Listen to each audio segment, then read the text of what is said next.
The first shovel of dirt felt like a violation. It broke the smooth, worn pine of the cabin floor, a floor his father had laid and his mother had swept for 30 years. Elias paused, the steel blade buried in the wood, and listened. The only sound was the wind, a low moan through the high peaks that surrounded their valley. Beside him, Barrow, a dog of indeterminate mountain breeding with intelligent brown eyes, lifted his head from his paws and whined softly, a quiet question. Elias rested a hand on the dog's broad skull. The fur was thick and warm. He looked at the shovel, then at the outline he'd chalked on the floorboards. A rectangle, 10 feet by 12, in the center of the single large room. It was an act of faith, or perhaps madness. He didn't know which. His parents were gone 6 months now, taken by the fever that had swept through the lower logging camps that spring. They had left him the cabin, 80 acres of timbered hillside, $117 in a coffee can, and a stack of his father's journals. The journals were the thing. His father had been a logger, a carpenter, a man of practical skill, but in the quiet of the long winters, he had been a thinker, a dreamer. He filled notebooks with intricate drawings of water wheels that would never be built, self-stoking stoves, and theories on the prevailing winds. And on page 84 of the final journal, a detailed sketch, a cross-section of a cabin with a pit dug into its center, labeled "The Earth's Embrace." His father wrote of the constant temperature of the deep soil, the thermal mass of stone, a way to trap the heat of a small fire and make it last for days, a sunken living room. It was a beautiful, impossible idea. Elias drove the shovel down. The pine boards, weakened by his earlier work with a saw along the chalk lines, splintered and gave way. Beneath them was the dark, packed earth of the crawl space. He began to dig. The work was slow and awkward at first, hunched over in the tight space beneath the floor joists he'd left in place. He shoveled the loose dirt into a canvas bucket, dragged it to the cabin door, and emptied it onto a growing pile that already seemed accusatory. Barrow watched every movement, his tail giving a slow, rhythmic thump against the floor whenever Elias paused to wipe sweat from his brow. The air in the cabin grew thick with the smell of damp soil, a scent of basements and graves. After 3 days of this cramped labor, he had cleared enough space to remove a section of the floor joists. He stood in the shallow depression, now able to work upright. The pile of earth outside was now waist-high. It was then that he received his first visitor. Mr. Gable lived a half-mile down the valley. He was a man whose 60 years were etched into his face like a map of the local terrain, deep gullies and hard ridges. He stopped his horse, his eyes fixed on the mound of dirt beside Elias's door. He dismounted slowly, his joints stiff with a life of hard labor. "Elias," he said, his voice raspy. He peered through the open doorway. "What in God's name are you doing, boy?" Elias didn't stop his work. He drove the shovel into the earth, lifted, and tossed the soil onto the edge of the expanding pit. "Improving the cabin." Mr. Gable stepped inside, his boots loud on the remaining floorboards. He looked down into the hole where a living room used to be. He saw the broken floor, the raw earth, the young man covered in grime. He shook his head, a slow, pitying motion. "Improving it? It looks like you're digging a root cellar in your parlor. That's the craziest thing I've ever seen." "It's a plan," Elias said, not looking up. "A plan for what? To fall in and break your neck in the middle of the night? To fill your house with damp and mold?" Mr. Gable gestured vaguely at the hole. "Wait until winter. The cold off that dirt will leach the heat right out of this place. You'll freeze to death before January." He paused, his tone softening slightly. "Your father, he was a good man, a smart builder. He would have never done something like this." Elias stopped digging. He straightened his back, which was already beginning to ache with a deep, persistent pain. He looked at the older man. This was his plan. Mr. Gable stared, his mouth slightly agape. He looked from Elias's sincere, sweat-streaked face to the hole and back again. He let out a short, sharp laugh that was devoid of humor. His plan? Boy, grief does strange things. Your father was a practical man. This, he gestured again, at a loss for words. This is a folly. Fill it in before you get in too deep. No, Elias said. It was a quiet word, but it filled the space between them. Mr. Gable shook his head again, turned, and walked out of the cabin. As he mounted his horse, he called back, "Don't say I didn't warn you." Elias watched him ride away until he was just a small shape against the vast green of the valley. He looked at the hole. He looked at the pile of dirt. Barrow nudged his hand with a wet nose. Elias took a deep breath of the earthy air, picked up his shovel, and went back to work. The sun was setting, casting long shadows from the peaks. He had a long way to go. He thought of his father's handwriting, the confident ink lines of the drawing. It'll work, he thought. It has to. The digging became the rhythm of his life. He woke before dawn, ate a quick meal of oats and coffee, and descended into the pit. The work was brutal. The topsoil gave way to dense, clay-like earth packed with stones. Each shovelful was a battle. He learned the language of the ground, the way a certain resistance meant a rock the size of his fist, and a dull thud meant a stone the size of his head. These larger rocks he had to dig around, pry loose with a long iron bar, and then heave up and out of the pit. His hands, accustomed to the smooth grain of wood, were raw by the end of the first week. By the end of the second, they were a mass of blisters that broke, bled, and slowly hardened into thick, yellowed calluses. His back was a constant screaming ache. At night, he would collapse onto his cot, too tired to even wash, and fall into a dreamless, exhausted sleep, only to wake with the first light and do it all again. The pile of earth outside the cabin grew into a small hill, a testament to his singular focus. It became a landmark in the valley. People would ride by and point. The story of the orphan boy digging his own grave, as some called it, had spread through the small community. Laughter followed him when he went into the settlement for supplies. Mr. Sterling, who owned the timber lease and considered himself the valley's foremost citizen, saw him loading sacks of flour and salt onto his wagon. "Heard you're taking up mining, Elias," Sterling called out, a grin splitting his florid face. A few men lounging on the porch of the general store chuckled. "Find any gold down there in your parlor?" Elias finished tying the knot on his canvas tarp and looked at the man. He didn't answer. He simply climbed onto the wagon seat and clicked the reins.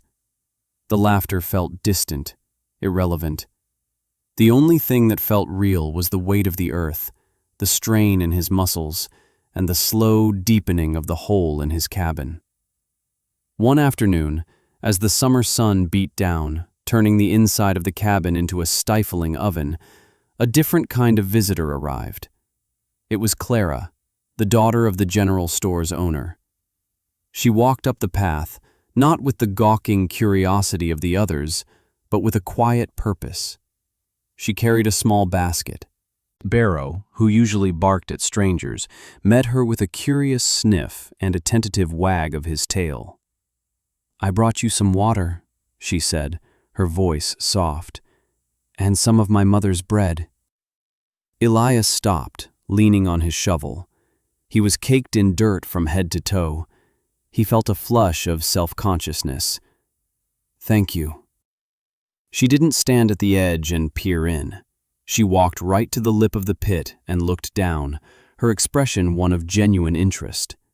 He was now about 4 feet down. "That's a lot of work," she said. "It is." She wasn't looking at him, but at the walls of the pit, the different layers of soil, the embedded stones. Why so deep? It wasn't a challenge, like Mr. Gable's questions. It was a real question. For some reason, he felt compelled to give a real answer. He climbed out of the pit, his boots leaving clumps of dirt on the floor. He wiped his hands on his trousers and went to the small chest where he kept his father's journals. He opened the last one to page 84, and without a word, handed it to her. Clara took the journal carefully. She studied the drawing, her finger tracing the lines of the sunken room, the hearth, the chimney that snaked through a stone wall. She read the notes in the margin, her lips moving silently. She looked up at him, her eyes clear and thoughtful. "The earth's embrace," she read aloud. "He thought the ground would hold the heat." Elias nodded, surprised by the lump in his throat. He said the earth 5 feet down is a constant temperature, winter or summer. If you insulate from the cold air, you're already halfway to being warm. She handed the journal back to him, her fingers brushing his. "No one else has seen this, have they?" "No." "Maybe you should show them." "They wouldn't understand," Elias said, his voice low. "They just see a hole." Clara looked at him, then at the pit, then at the hill of dirt outside. "I don't," she said. "I see a lot of hard work and a plan." She smiled, a small, genuine smile that made her face bright. She left the basket on the table. "My father gets new shipments of nails and tools on Tuesdays if you need anything." He watched her walk back down the path. For the first time in weeks, the work ahead didn't feel like a solitary burden. He ate the bread, which was still warm, and drank the cool water. It tasted like hope. The next day, his digging had a new energy.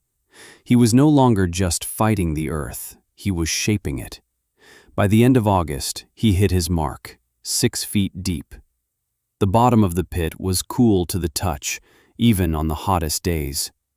The air down there was still and smelled of minerals and stone. He stood in the silence of his man-made cavern and felt, for the first time, a deep sense of accomplishment.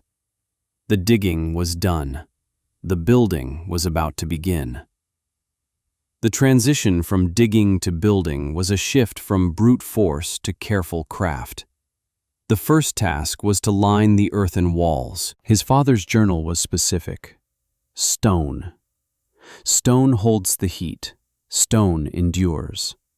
For 2 weeks, Elias and Barrow became fixtures along the banks of the creek that cut through his property. He searched for flat, stable stones, wrestling them from the cold water and hauling them back to the cabin on a makeshift sledge.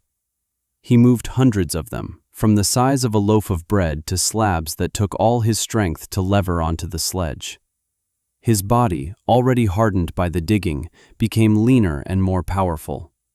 He learned to read the grain of a rock, to know which would split cleanly under his hammer and which would shatter.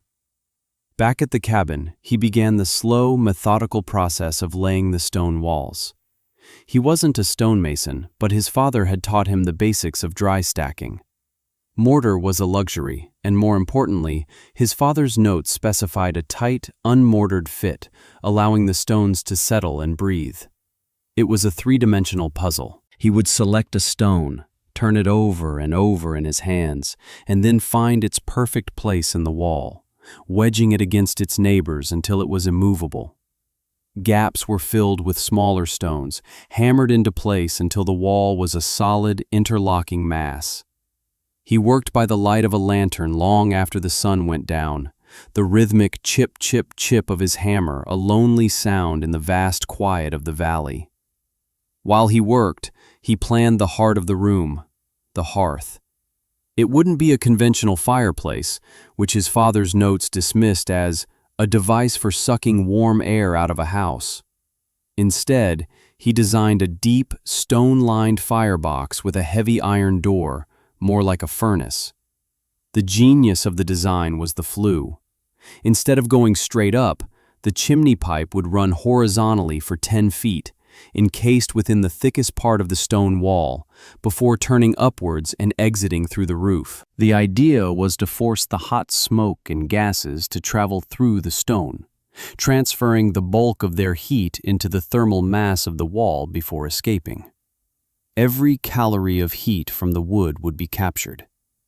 He bartered 20 cords of seasoned firewood with the blacksmith for the custom ironwork, the firebox door, the damper, and 20 feet of heavy-gauge stovepipe. The blacksmith, a practical man named Henderson, shook his head as he took the order. "That's a lot of pipe for a short chimney, Elias. You'll get poor draw." "The draw will be fine," Elias said. "It's for heat exchange." Henderson grunted. "Your funeral. Just don't come crying to me when your cabin fills with smoke." Elias paid him no mind. He installed the firebox, embedding it deep within the stone, and carefully routed the flue pipe through the channel he'd left in the wall. It was the most complex part of the build, and he worked with a fierce, focused intensity. He packed the space around the pipe with sand and smaller stones, creating a solid, heat-absorbing core. When he finally laid the last capstone on the wall, he ran his hands over the cool, rough surface. It felt solid, permanent. It felt like a promise. The final stage was the woodwork.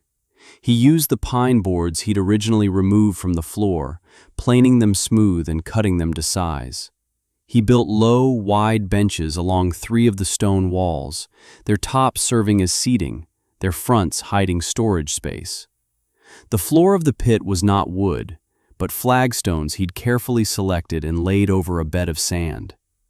The only wood on the floor was a set of wide, shallow steps leading down from the main cabin level. He worked through September as the nights grew colder and the leaves on the aspens turned a brilliant, trembling gold. Clara visited again, bringing a stew that filled the cabin with a rich, savory aroma. She watched him fit the last bench into place. The pit was transformed. It was no longer a hole, but a room, a cozy, protected, subterranean space that felt both ancient and new. The stone walls rose to just above waist height from the main floor level, forming a natural railing. "It's beautiful," she said, her voice barely a whisper. "It feels safe." Elias looked at his creation. The clean lines of the benches, the rugged texture of the stone, the dark maw of the firebox. He felt a surge of pride, something he hadn't allowed himself until now.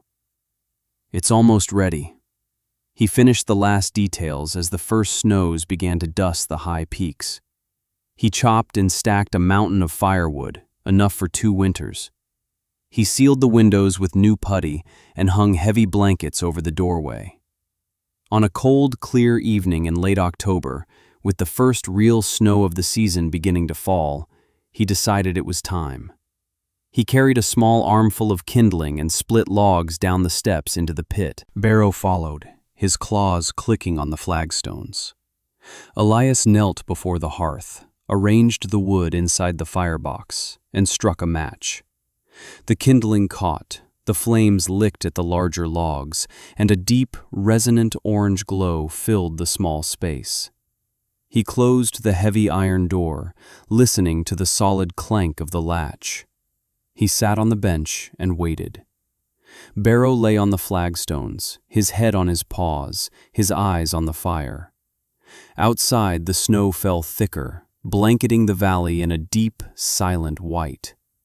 Inside the sunken room, a slow, radiant warmth began to spread from the stone wall, a gentle, persistent heat that felt like a hand on his back. It was a warmth that didn't fight the cold, but simply ignored it.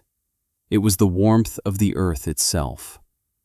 The first months of winter were a quiet vindication. The design worked even better than his father's journals had predicted. A small, slow-burning fire, fed only 3 times a day, was enough to keep the stone wall radiating a steady, comfortable warmth. The rest of the cabin, the upper level, was cool, but the sunken room was an oasis. The cold that Mr. Gable had warned of never materialized. The 6 feet of earth between the pit and the frozen ground acted as a perfect insulator. Elias would sit on the benches in the evening, reading his father's journals by the light of the fire's glow through the small glass pane in the door, while outside the temperature dropped to 10, then 0, then 10 below. Barrow would sleep soundly on the warm flagstones, occasionally sighing in his sleep. The snow piled up, burying the cabin up to its windowsills, but inside, life was warm and peaceful. The rest of the valley was not so fortunate. It was a winter of unusual ferocity. The old-timers couldn't remember one like it. The snows came early and stayed, and by January, a deep, bitter cold had settled in, a cold that seemed to have teeth. Temperatures plunged to 30 below zero and stayed there for weeks. The wind was relentless, a scouring, punishing force that found every crack and every wall. People's firewood supplies, calculated for a normal winter, dwindled at an alarming rate. They burned through a month's worth of wood in a week, their stoves roaring day and night just to keep the chill at bay. Elias heard the stories when he went for supplies. He saw the anxiety in people's faces, the way they were bundled in every layer they owned, even inside the general store. Mr. Gable looked haggard. "The wind is a killer," he told the store owner, his voice grim. "Never seen the like. My woodpile looks like it's been robbed." Mr. Sterling, whose large, drafty house on the hill required 2 massive fireplaces, was burning through his vast stores of wood at a terrifying pace. He was no longer laughing about Elias's mine shaft. He was offering exorbitant prices for any seasoned cordwood, but there was none to be had. The loggers couldn't get into the forests for the deep snow. In early February, the real storm hit. It came not with fury, but with a strange, ominous stillness. The wind died. The sky turned a milky, luminous gray. An unnatural silence fell over the valley, broken only by the sharp crack of freezing trees. Then the snow began. It wasn't a blizzard of wind-driven flakes, but a silent, vertical, relentless descent of immense, heavy crystals. It fell for 3 days without stopping. The world disappeared. Roads vanished. Houses became white mounds. The sun was a forgotten memory. And with the snow came a cold of mythic intensity. The thermometer at the general store bottomed out at its lowest marking, 40 below zero, and stayed there. At night, it was colder still. It was a dry, predatory cold that stole the breath and turned exposed skin white in seconds. It was a cold that killed. Inside his cabin, Elias was aware of the storm mostly by the complete blockage of his windows and the eerie silence. He kept his small fire going. The stone wall was a bastion of warmth. The air in the sunken room was a pleasant 65 degrees. He had food, water from melted snow, and fuel. He was safe. He thought of the others in the valley, in their drafty, cold-leached houses, and a knot of worry tightened in his chest. He thought of Clara. He thought of old Mr. Gable. He stoked the fire, adding another log, and listened to the profound silence of the buried world. On the 3rd night of the storm, as he sat reading, Barrow suddenly stood up, a low growl rumbling in his chest. The dog's ears were pricked, his body tense. He was staring at the door. Elias listened. At first, he heard nothing but the faint hiss of the fire. Then he heard it, a muffled, desperate pounding. It wasn't the sound of a casual knock. It was the sound of someone beating on the door with the last of their strength. Elias moved quickly. He lit a lantern and unbarred the door. It was stuck fast by a deep drift. He put his shoulder to it and pushed. The snow gave way with a heavy scraping sound, and the door opened a foot. A blast of Arctic air, so cold it felt like a physical blow, shot into the cabin. And in the narrow opening, two figures stood, caked in snow, their faces skeletal in the lantern light. It was Mr. Gable and his wife. Mr. Gable was holding his wife up. She was shivering so violently her whole body seemed to be convulsing. Her face was pale blue. Ice clung to their eyebrows and hair. "Elias," Mr. Gable rasped, his voice a dry, broken thing. "Help us, please. The fire went out. We're freezing." Elias didn't hesitate. "Get in," he said, his voice firm. He pulled them through the opening, into the relative cool of the upper cabin. He slammed the door shut against the awful cold and barred it again. Mrs. Gable collapsed onto the floor, unable to stand. "The pit," Elias said, his voice calm and commanding. "Get her down into the pit." Mr. Gable looked at him, his face a mask of confusion and desperation. Then he looked past Elias, at the gentle, welcoming glow coming from the center of the room. He half-carried, half-dragged his wife to the steps. Elias followed with the lantern and a pile of thick wool blankets. The moment they descended the steps, the change was palpable. The brutal, life-stealing cold was gone, replaced by a gentle, pervasive warmth. The air was still and calm. Mrs. Gable stopped shivering. She let out a long, shuddering sigh, a sound of pure animal relief. Mr. Gable stared, his eyes wide with disbelief. He touched the stone wall. It was warm. Not hot, but deeply, radiantly warm. He looked at the small firebox, the size of a bread oven, and then at the vast, comfortable space it was heating. He looked at the flagstone floor, which was warm enough to sit on. He looked at Elias, who was wrapping his wife in blankets. "How?" Mr. Gable whispered. It was the only word he could manage. "My father's plan," Elias said simply. Before he could say more, there was another sound from the door. More pounding, this time accompanied by shouting. Elias went back up the steps. It was Henderson, the blacksmith, and his family. Their story was the same. Their house was losing heat faster than their big stove could make it. Their pipes had burst. They were desperate. Elias let them in. An hour later, Mr. Sterling arrived, his pride frozen solid somewhere out in the storm. He, his wife, and their two children stumbled in, their expensive coats and boots offering no protection against the elemental cold. His face, when he descended into the warmth of the pit, was a ruin of arrogance.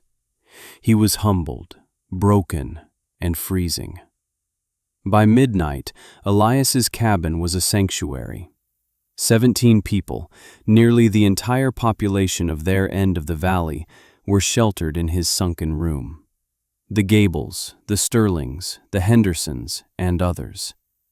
They sat on the benches, on the warm flagstones, wrapped in blankets, sipping hot tea that Elias brewed for them. The room was crowded, but it was silent, save for the crackle of the fire and the soft sounds of breathing. The air was thick with unspoken apologies, with the shattering of old certainties. Finally, Mr. Gable, his wife now sleeping peacefully beside him, looked across the room at Elias, who was quietly adding a single log to the firebox. The old man's face was illuminated by the glow. The deep lines of skepticism were gone, replaced by something softer. "You were right, son," he said, his voice clear and steady in the quiet room. All conversation stopped. Everyone looked at Elias. "We all laughed. We all thought you were a fool. God help us, we were the fools." He looked around at the warm stone, the sleeping children, the faces of his neighbors, all saved from the killing cold. "You saved us. This hole in the ground. You saved all of us." Mr. Sterling, who had not spoken a word since he arrived, nodded slowly. "He's right," he said, his voice thick with emotion. "I'm sorry, Elias, for what I said, for how I acted." Elias looked at the faces in the firelight. He saw no mockery now, only gratitude and awe. He simply nodded, latched the firebox door, and went to sit beside Clara, who had arrived with her parents an hour earlier. She had looked at him, and then at the room full of people, and had simply squeezed his arm, her eyes saying everything. He sat in the warm silence, the weight of their survival a heavier, more profound thing than all the earth he had moved. He had not built it for them, he had built it to survive, to honor his father. But in saving himself, he had saved his community. The warmth from the stones was more than just heat. It was life. When the storm finally broke after 5 long days, the world that emerged was silent and transformed, buried under a monolithic blanket of white. The valley was unrecognizable, a landscape of soft, rolling mounds where houses and barns had been. But from the chimney of Elias's cabin, a thin, steady plume of smoke rose into the crystalline air, a beacon of life in the frozen wasteland. The community, safe and warm within, emerged not just into a changed landscape, but into a changed reality. The old hierarchies, the casual cruelties of conventional wisdom, had been frozen and shattered by the storm. In the weeks that followed, as the valley slowly dug itself out, Elias's cabin became the center of their world. It was the town hall, the gathering place, the symbol of their shared survival. The sunken room, once an object of ridicule, was now spoken of with a reverence usually reserved for acts of God. The skeptics became disciples. The first to approach him was Mr. Gable. He came not with advice, but with a question. "Elias," he said, holding his hat in his calloused hands, "would you teach me?" And so, that spring, as the great melt began and the green of the valley floor re-emerged, Elias found himself not digging a hole in his own cabin, but directing the excavation in Mr. Gable's. He brought his father's journal, its pages now worn and soft from handling, and explained the principles of thermal mass, of insulation, of capturing the heat of the smoke. Mr. Gable listened, not as an elder instructing a youth, but as a student learning from a master. Soon, Henderson the blacksmith was at his own project, forging custom fireboxes for his neighbors, his earlier doubts replaced by a convert's zeal. Even Mr. Sterling, humbled and grateful, hired a crew to build a massive sunken room in his grand house, overseeing the work with a newfound respect for the simple wisdom of the earth. Elias never sought the role of teacher, but he accepted it with his usual quiet grace. He shared his father's knowledge freely, asking for nothing in return. He walked from homestead to homestead, advising on the angle of a flue, the right kind of stone to use, the proper depth to dig. The sunken room, or the Elias pit as some called it, became a standard feature in the valley's architecture. New cabins were built with them from the start, old ones were retrofitted. The valley had learned its lesson, written in ice and snow.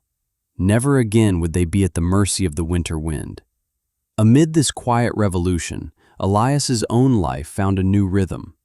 His connection with Clara, forged in the shared crisis, deepened into a steady, unspoken love. They were married the following autumn, not in a church, but standing on the hill above the cabin, with the whole valley as their witness.